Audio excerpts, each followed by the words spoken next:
میں سوال کرنا چاہتا ہوں، قائد اعظم محمد علی جناح نے جب پاکستان بنایا، میں پوچھنا چاہتا ہوں مغرب پاکستان میں جھنڈا لہرانے کے لیے کسے آگے کیا تھا؟ مشرق پاکستان میں جھنڈا لہرانے کے لیے کسے آگے کیا تھا؟ یہاں بھی تمہیں مولانا شبیر احمد عثمانی نظر آئے گا، وہاں بھی تمہیں مولانا ظفر احمد عثمانی کیا بندی نظر آئے گا۔ میں پوچھنا چاہتا ہوں وصیت کیوں کی تھی؟ میرا جنازہ شبیر احمد عثمانی کیا بندی پڑھائے؟ سوال ہے۔ معلوم ہوا ایسا نہیں ہے جیسے تم کہتے ہو علماء کا کردار تھا، علماء کا کردار ہے جو اب تک پاکستان ہے، اور انشاءاللہ العزیز علماء کا کردار رہے گا، پاکستان رہے گا۔ ان الحمد للہ والصلاة والسلام علی رسول اللہ وعلی آلہ واصحابہ واہل بیتہ اجمعین، اما بعد فاعوذ باللہ من الشیطان الرجیم، بسم اللہ الرحمن الرحیم، ولا تحسبن الذين قتلوا في سبيل الله امواتا بل احياء عند ربهم يرزقون، صدق اللہ العظیم۔ شہید تم سے یہ کہہ رہے ہیں لہو ہمارا بھلا نہ دینا، قسم ہے تم کو اے سرفروش ہو عدو ہمارا بھلا نہ دینا۔ انتہائی قابل قدر وقت انتہائی مختصر ہے، اور جو عنوان مجھے دیا گیا ہے وہ ہے تحریک آزادی پاکستان میں علماء کرام کا کردار۔ اندازہ آپ لگا سکتے ہو عنوان اتنا لمبا ہے تو بیان کرنے کے لیے پھر وقت کتنا درکار ہوگا۔ بہرحال مختصر سی بات کروں گا۔ جب بات آزادی کی آ گئی تو مطلب یہ ہوا کہ پہلے یا تو کوئی قبضہ ہے یا کوئی قید میں ہے جسے آزاد کیا گیا ہے، یا قبضہ چھڑا کر آزاد کیا گیا ہے۔ جب بات آزادی کی آتی ہے تو پاکستان پر ایسے کون سا قبضہ تھا، کس کا قبضہ تھا، اس کے لیے ہمیں تھوڑے سے پیچھے جانے کی ضرورت ہے۔ اور جب پیچھے جاتے ہیں مغل بادشاہوں کے دور میں تو ہمیں نظر آتا ہے کہ اس دور میں انگریز تجارت کے نام پر یہاں آتے ہیں، کمپنیاں بناتے ہیں، جگہ بناتے ہیں، اس میں بارود بھرتے ہیں، محافظوں کو لایا جاتا ہے، کاروبار کرتے ہیں۔ صدی گزر جاتی ہے، صدی کے بعد پھر ہندوستان پر اس مغل بادشاہوں کی سرپرستی میں اس انگریزوں کی تجارت پر قبضہ ہوتا ہے، کاروبار پر قبضہ ہوتا ہے، معیشیت پر قبضہ ہوتا ہے۔ یہاں تک کہ وقت آگے بڑھتا چلا جاتا ہے تو حکمرانی میں بھی انگریز آگے آ جاتے ہیں، مغل کے کاموں میں دخل اندازیاں بھی شروع کر دیتے ہیں، اور مغل بادشاہ اس وقت کے وہ مجبور ہوتے ہیں، تحریکیں اٹھتی ہیں۔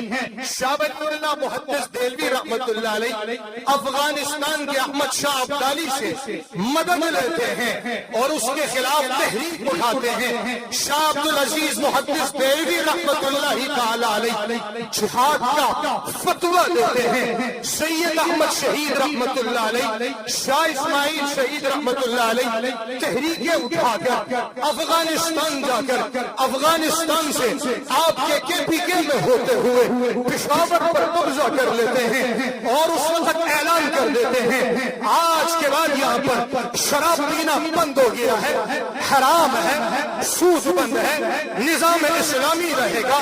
آگے بڑھتے چلے جاتے ہیں، بالآخر بالاکوٹ کے میدان میں شہید ہو جاتے ہیں۔ سلطان ٹیپو بھی تحریک اٹھاتے ہیں، میدان جہاد کا علم بلند کرتے ہیں، شہید ہو جاتے ہیں۔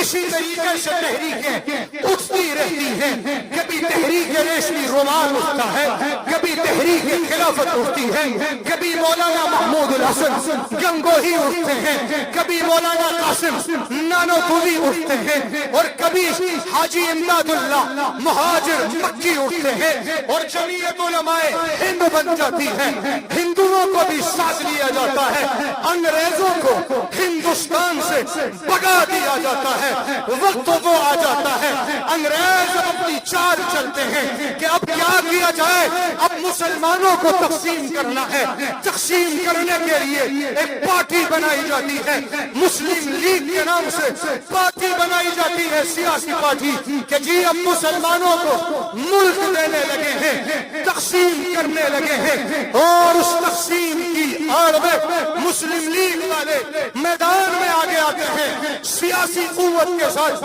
آگے بڑھنا چاہتے ہیں، مگر کوئی ووٹ دینے کے لیے تیار نہیں ہوتا، لیکن نعرہ بڑا زبردست لگاتے ہیں، پاکستان کا مطلب کیا؟ لا الہ الا اللہ۔ اس وقت جمعیت علماء ہند کے بعض علماء نے پاکستان بننے پر اعتراض کیا ہے۔ ہاں، اس لیے میں آج پاکستان میں اس بات کو اٹھایا جاتا ہے، بعض لوگ علماء کو کہتے ہیں تمہارا کردار کیا ہے پاکستان بننے میں؟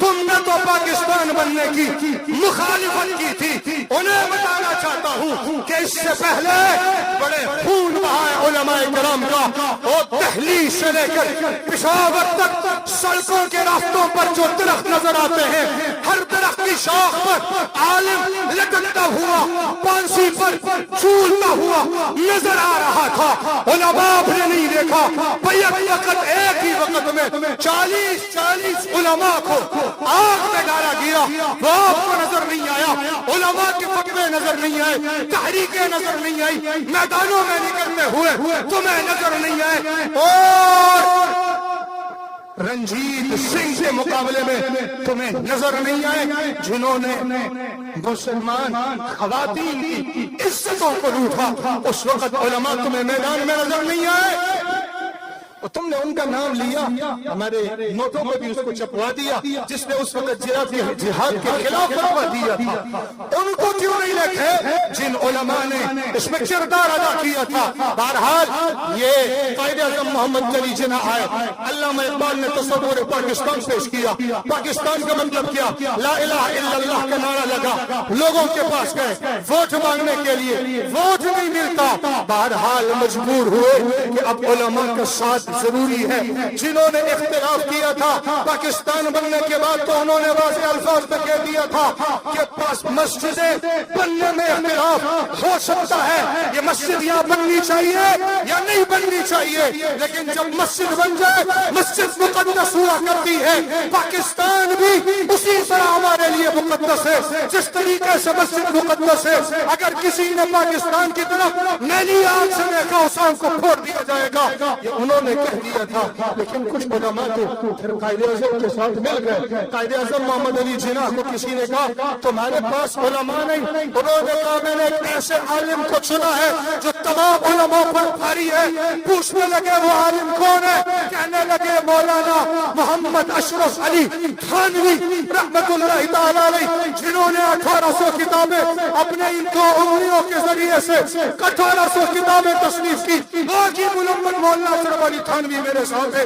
تھانوی ساتھ ہوا، علماء ساتھ ہوئے، گھروں میں گئے، لوگوں کے پاس گئے، لوگوں نے علماء پر اعتماد کرتے ہوئے کہ یہ سنت نبوی رکھنے والے ہیں، یہ علم کو جاننے والے ہیں، یہ رسول اللہ کے وارثین ہیں۔ جب یہ پاکستان کا مطلب کیا لا الہ الا اللہ کی بات کر رہے ہیں، تو اب ہمیں پاکستان حاصل کرنا چاہیے، تب وہ ووٹ کے لیے آگے بڑھے ہیں، اور یہی وجہ ہے۔ آج ایسے ہوتا ہے، میں نے کو سنا، بلکہ کسی نے کہا بھی کہ جی وہ کہہ رہے ہیں قائد اعظم تو شیعہ، وہ پوچھ رہے ہیں، وہ کہہ رہے ہیں قائد اعظم محمد علی جناح تو شیعہ تھا۔ میں نے کہا میں یہ تو نہیں کہہ سکتا کہ قائد اعظم محمد علی جناح شیعہ تھا کہ نہیں تھا، وہ تو دنیا سے چلا گیا، اچھا آدمی ہوں، میں خواہ مخواہ اس کو جانا کہوں شیعہ، ایسے میں نہیں کہہ سکتا، لیکن اتنی بات ضرور کہہ سکتا ہوں، میں سوال کرنا چاہتا ہوں، قائد اعظم محمد علی جناح نے جب پاکستان بنایا، میں پوچھنا چاہتا ہوں مغرب پاکستان میں جھنڈا لہرانے کے لیے کسے آگے کیا تھا؟ مشرق پاکستان میں جھنڈا لہرانے کے لیے کسے آگے کیا تھا؟ یہاں بھی تمہیں مولانا شبیر احمد عثمانی نظر آئے گا، وہاں بھی تمہیں مولانا ظفر احمد عثمانی کیا بندی نظر آئے گا۔ میں پوچھنا چاہتا ہوں وصیت کیوں کی تھی؟ میرا جنازہ شبیر احمد عثمانی کیا بندی پڑھائے؟ سوال ہے۔